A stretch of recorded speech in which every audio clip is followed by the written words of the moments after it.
Hey, salut à toi, j'espère que tu vas bien. En tout cas, moi, je pète la forme. Aujourd'hui, on va parler de ce smartphone, le Realme 6 Pro. Mais juste avant, si tu atterris par hasard sur la chaîne, ici, c'est Jojo et on parle high-tech, on parle smartphone, on parle également tuto. Donc si tu ne l'as pas encore fait, je t'invite à t'abonner juste en bas. Donc comme je disais, on va parler aujourd'hui de ce Realme 6 Pro. Bon, si tu ne connais pas Realme, c'est une marque qui vient tout juste de débarquer en France. Enfin, il y a quand même quelques mois. Et c'est une marque qui met surtout l'accent sur le rapport qualité-prix. Et ça, franchement, elle le fait très bien. Donc en fait, ce Realme 6 Pro, il s'intègre dans la continuité des smartphones que je vous ai déjà présentés sur la chaîne, le Realme 6i et le Realme 6. Et donc ici, on a la version Pro, la version la plus boostée des trois. Donc avec ces trois smartphones, Realme veut vraiment casser la baraque sur l'entrée et le milieu de gamme.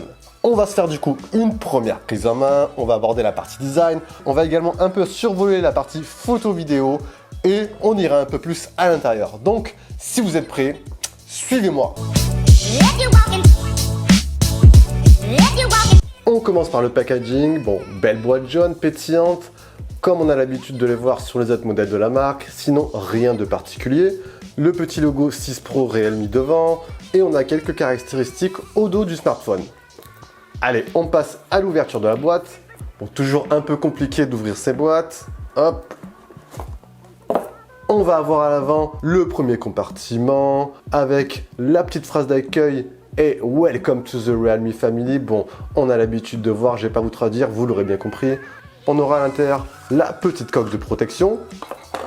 C'est toujours cool d'avoir une petite coque en plus. Ça vous permettra déjà de protéger votre smartphone en attendant éventuellement d'en acheter une autre. Après, on aura bien sûr les petits documents. On aura ensuite bien sûr le smartphone. On va le déposer juste ici en attendant de le récupérer par la suite. Et en dernier, on aura le câble USB-C et le superchargeur 30 watts. Donc avec ce superchargeur, on s'attend à un rechargement assez rapide, je pense. Allez, passons à cette première prise en main, les amis. Juste avant de commencer, petite info, la version que j'ai reçue, c'est la version Blue.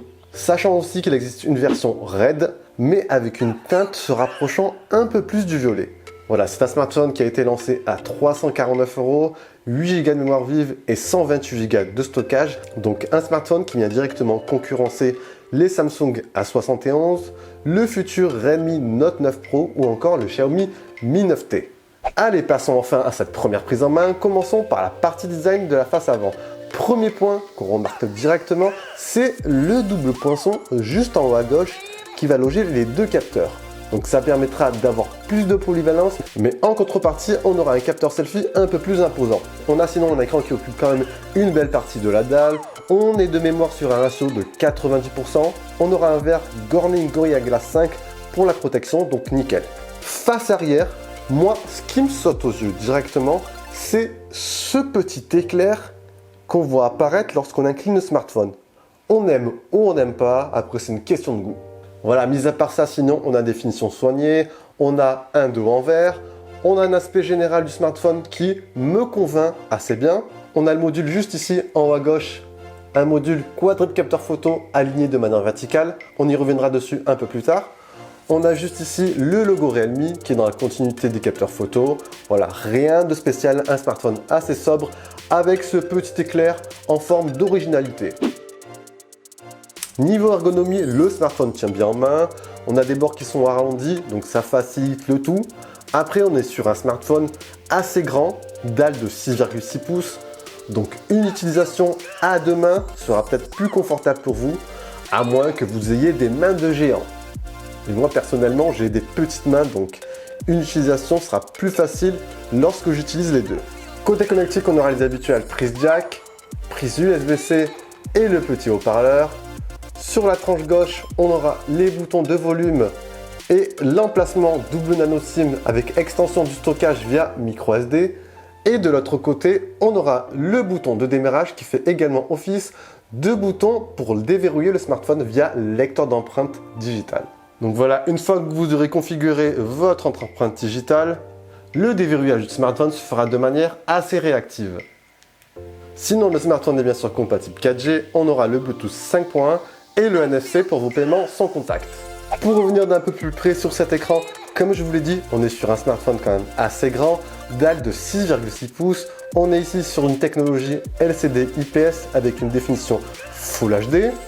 Le plus de Realme, c'est qu'il intègre ici un taux de rafraîchissement 90 Hz qui vous permettra ainsi une navigation un peu plus fluide par rapport à un taux standard de 60 Hz.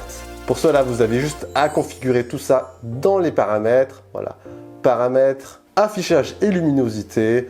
Vous avez fréquence d'actualisation 90 Hz ou standard 60 Hz. Après, pour cette tranche de prix, j'aurais éventuellement aimé avoir un écran technologie OLED au lieu du LCD. Et sinon, mis à part ça, on a un écran tout de même de bonne facture. Je vous conseille au passage d'ajuster la tonalité des couleurs.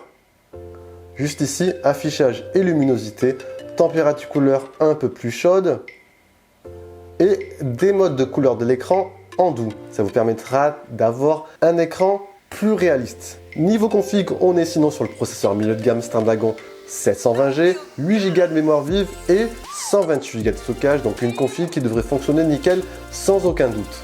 Pour la photo, on est pas mal loti aussi, comme je vous l'ai dit, on a un quadruple capteur photo à l'arrière, donc un capteur principal de 48 mégapixels, un ultra grand angle, un téléobjectif x2 et un mode macro. Donc, tenez, au passage, je vous prends quelques clichés histoire d'avoir un avant-goût sur le prochain test.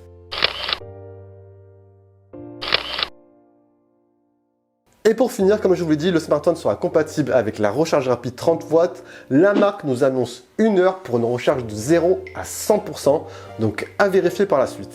Et voilà les amis, j'espère que cette première prise en main vous aura mis l'eau à la bouche. En tout cas, moi personnellement, oui. J'ai vraiment hâte de le tester dans ses retranchements, d'aller voir un peu plus loin. Donc je vous invite réellement à rester connecté sur la chaîne. Ça vous permettra de voir si ce smartphone est peut-être fait pour vous ou pas. Tenez au passage, est-ce qu'il y en a qui ont déjà acheté ce smartphone? N'hésitez pas à envoyer tout ça en bas dans l'espace commentaire. J'aimerais bien avoir vos avis, ce que vous en pensez. Est-ce que c'est un smartphone que vous pourrez peut-être acheter ou pas? Dites-moi tout ça juste en bas.